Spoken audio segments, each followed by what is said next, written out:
Halo guys, apa kabar? Assalamualaikum warahmatullahi wabarakatuh. You see, Rinat right now.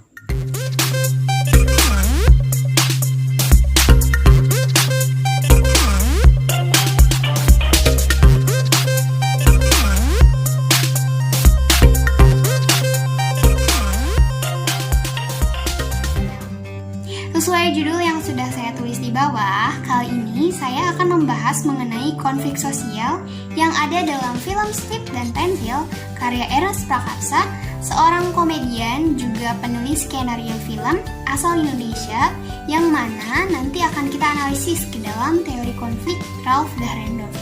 Nah, sebelum pada intinya, saya akan membahas terlebih dahulu mengenai konflik itu sendiri. Oke, without further ado, let's check it out. Apa itu konflik?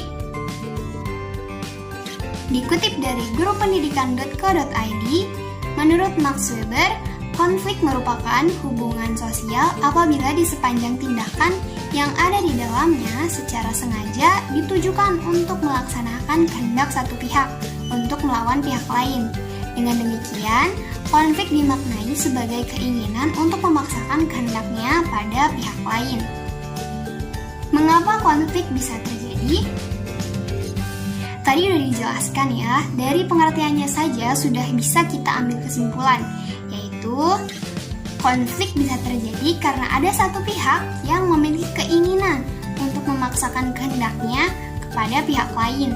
Namun, untuk lebih jelasnya lagi, akan saya menjelaskan faktor-faktor terjadinya konflik menurut ahli sosiologi yaitu Surjono Sukanto. Nah, di sini ada 4 faktor. Di antaranya, yang pertama itu ada faktor perbedaan antar individu. Yang kedua, faktor antar kebudayaan. Yang ketiga, faktor kepentingan. Yang keempat, ada faktor karena adanya perubahan sosial yang cepat. Bagaimana cara agar kita bisa meredam konflik? Nah, ada banyak cara untuk meredam konflik yang mana cara itu bisa dilakukan sesuai porsinya masing-masing. Nah, maksudnya di sini adalah setiap permasalahan memiliki faktor penyebab yang berbeda-beda. Begitu juga dengan cara penyelesaiannya. Tidak bisa disamaratakan. Namun, dalam menyelesaikan masalah, ada beberapa tindakan yang bisa mengurangi konflik, yaitu yang pertama ada tindakan preventif, yaitu upaya untuk pencegahan sebelum terjadinya konflik. Seperti kita harus toleransi dan menghargai pendapat orang lain. Yang kedua, ada tindakan represif, yaitu penyelesaian yang dilakukan setelah terjadinya masalah. Nah, misalkan seperti pembubaran paksa apabila terjadinya kericuhan. Lalu yang ketiga, ada tindakan kuratif, yaitu merupakan tindak lanjut dari konflik yang telah terjadi, seperti arbitrase atau mediasi, juga yang lain-lain. Nah, teman-teman, tadi sudah cukup jelas ya mengenai definisi konflik, faktor penyebab, dan juga cara penyelesaiannya.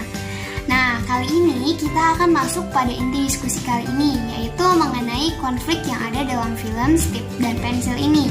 Film ini merupakan film yang tayang pada tahun 2017, yang mana bercerita tentang 4 remaja kaya yang sombong di sekolahnya. Kemudian, 4 remaja itu ditugaskan untuk menulis esai tentang kehidupan sosial. Kemudian, mereka bertemu dengan salah satu anak jalanan yang tinggal di kolong jembatan.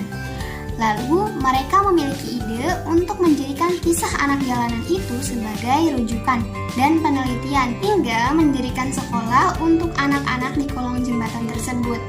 Konflik yang akan kita bahas di sini adalah mengenai tempat tinggalnya di sini, teman-teman.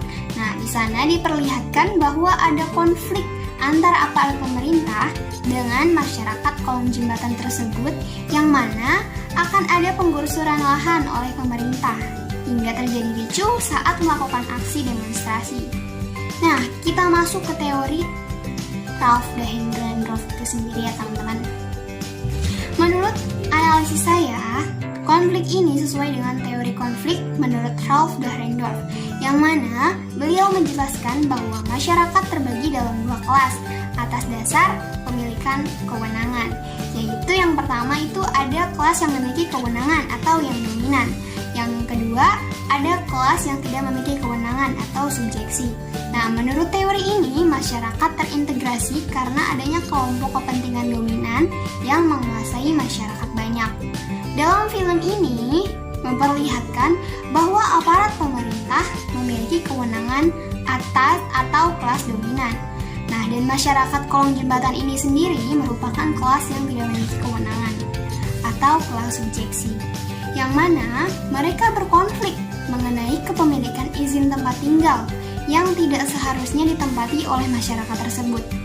Namun, pihak pemerintah tetap melakukan penggusuran, dan hal itu menimbulkan kemarahan dari masyarakat sehingga aksi demonstrasi berujung ricuh.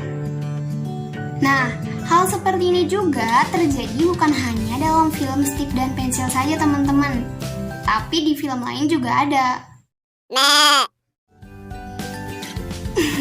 Enggak deng, tapi emang udah banyak teman-teman terjadi konflik seperti ini, apalagi di kota-kota besar seperti Jakarta yang memang langganan penggusuran tempat tinggal masyarakat yang kemudian berujung konflik seperti film Stick dan Pensil ini.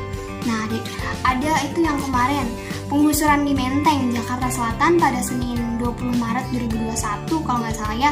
Kemudian juga bentrok di Pancoran karena lahan warga hendak digusur oleh PT Pertamina, dan masih banyak lagi tentunya teman-teman. Nah teman-teman, jadi seperti itulah analisis konflik dari saya mengenai konflik Ralph Dahrendorf yang dikaitkan dengan film Stick dan Pensil. Bagaimana menurut pendapat kalian? Boleh kita diskusi juga di kolom komentar ya. Terima kasih sudah menonton. Semoga tayangan tadi dapat bermanfaat dan menambah wawasan. Oh ya, satu lagi. Aku mau nanya. Gimana sih cara kalian buat meredam konflik dengan diri sendiri? Sampai ketemu di lain waktu. Bye-bye. Wassalamualaikum warahmatullahi wabarakatuh.